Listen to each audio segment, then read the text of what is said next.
Si je veux essayer de démystifier la dictature de Mobutu qui pendant 32 ans a mis à genoux littéralement ce peuple-là,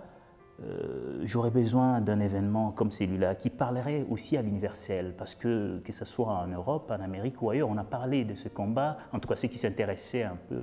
à la boxe ou à ce qui se passait sur le plan sportif ont appris des choses sur Rumble in the Jungle. C'est intéressant d'ailleurs que vous me posiez cette question parce que ça me rappelle que le jour où le déclic se fait pour que j'écrive cette histoire sur le combat du siècle à Kinshasa en 1974, je venais de découvrir sur un média social que je ne vais pas nommer mais qui est très utilisé ces dernières années, une vidéo qui avait été postée par un artiste congolais